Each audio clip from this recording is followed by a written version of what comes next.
Growing up in the south side of Memphis with his mother incarcerated until he was the age of 16, Key Glock had no one but his grandmother to show him love. But even though his grandmother showed him love, she couldn't stop Glock from jumping into the streets. With getting into shootouts and losing multiple homies at an early age, Key Glock learned to fend for herself as a child. This is Top Trend TV, and this is the criminal history and biography of Key Glock. Clean man.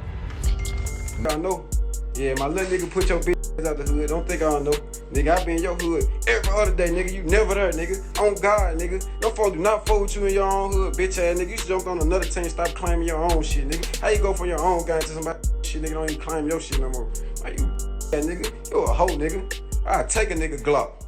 Markeyvius Cathey, aka Key Glock, was born on August 3rd, 1997, and he was raised on the south side of Memphis, somewhere around Cleveland Avenue. His father was in and out of jail, and in and out of his life. His mother, though, was in his life, but had many holdbacks all up until the age of 15, because she was incarcerated for a robbery gone wrong, right around the time he was born. And he says having no mother really impacted him in his early years of his life. But he also had a loving grandmother too.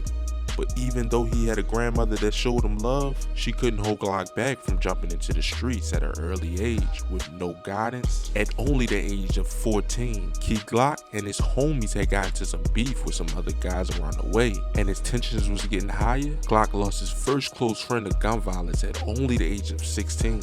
February 21st, 2014, at around 2:30 p.m., a 16-year-old boy and another teen were found shot inside a blue Toyota Corolla, and it was found in a strip mall parking lot in the 2000 block of Lamar Avenue, police said. The 16-year-old boy was taken to the hospital in critical condition and was pronounced dead a short time later. He went by the name of Lump and was a well-loved member of their neighborhood. The other teen, aged 17, who was shot, was taken to the hospital in non-critical condition. Police said he was grazed by a bullet. Unknown who was the second victim, but Key Glock was super close to Lump and he was his best friend. Another person Key Glock lost at an early age was a guy by the name of Matt. This guy was Key Glock's cousin, and he died on September 12, 2013. Unsure of how he died, but Key Glock always used to tweet about him, and it seemed like they had a very close relationship. And losing all of these close people made Glock fall into the streets even deeper. And Glock was even doing music around this time, but wasn't taking it too serious. And he dropped his first song on April 18th, 2013. And this song was called Acting. And if you even listen to the song is pretty good too. So Key Glock always had talents in rapping. Everything was going pretty smooth after losing his cousin and his close friend, all up until March 1st, 2016. Key Glock would be arrested for his first serious charge. And maybe he actually lives up to that name Key Glock, because an 18-year-old man was arrested after a shooting at an ice bar and grill. Police said 18-year-old Markeyvius Cathey is responsible for the shooting that injured 3 people. Witnesses told police that the suspect fired a round into the floor of the bar, which fragmented. The fragments of the bullet hit the victims, who were all treated for injuries to the lower part of their legs. Key Glock was arrested and charged with 3 counts of aggravated assault and got out on bond days later. Taking music more serious, his cousin Young Dolph was also getting hot on a music tip around this time. He had the song 100 Shots out and was beefing heavily with Yo Gotti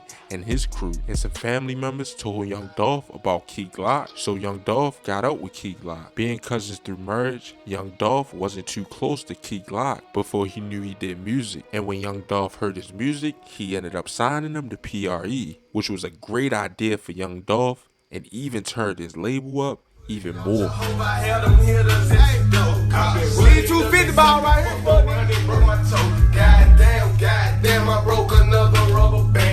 Because he had this young new talent from Memphis, and they was related. Key Glock then went to drop his second song on September 15th, 2017, and this song was called Every Day. Being the new addition to PRE, his song did numbers. He then went to drop On My Soul and All I Know Is Trap, which both songs did well over 8 million views. Then he went to drop a mixtape named Glock Bond, and this project did good too for him.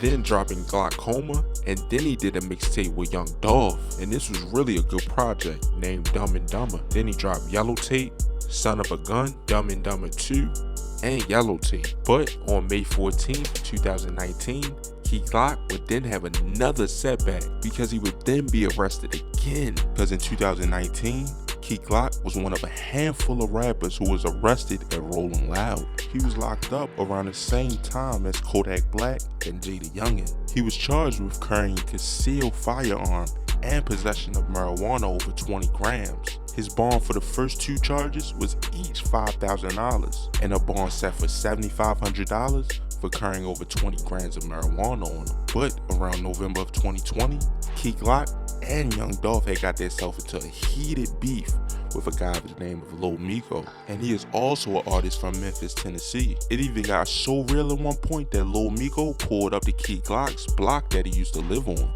Clean me up. Hey.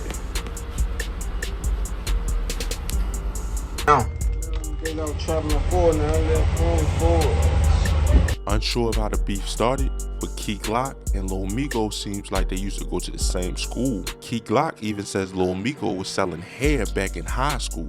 Lil Miko was actually signed to CMG, which is Yo Gotti's label, and Yo Gotti and Young Dolph have been in a heated beef since the start of Young Dolph's career. And Lil Miko says that Yo Gotti signed him for $500,000, but he turned down a $2 million deal. But Young Dolph, the founder of Paper Rap Empire, died on November 17th, 2021. He was gunned down by two suspects outside a cookie shop in his hometown, where a Tennessee man is wanted and another one was indicted for his murder. The feds took this case with Young Dolph really serious because they found these guys within less than 6 months later. A grand jury indicted Cornelius Smith, 32, on first-degree murder charges and other charges in the shooting that killed Young Dolph. Separately, the U.S. Marshal Service said that Justin Johnson, 23, was arrested after a murder warrant was issued that earlier month. Young Dolph had survived previous shootings before. He was shot multiple times in September of 2017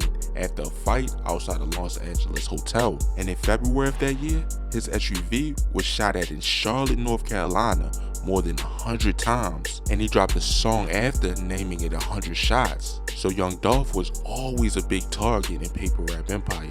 And hopefully, Key Glock can take over in his honor. With a label worth over $20 million, Key Glock should have no problem getting to the top in Dolph's honor. Key Glock isn't known to have any children, and his relationship status is unknown. But that'll be about it for Key Glock. Make sure you like or dislike, comment, and subscribe, and let me know down in the comments who y'all want to see next. And as always, stay blessed and stay well. Yeah, I'm out.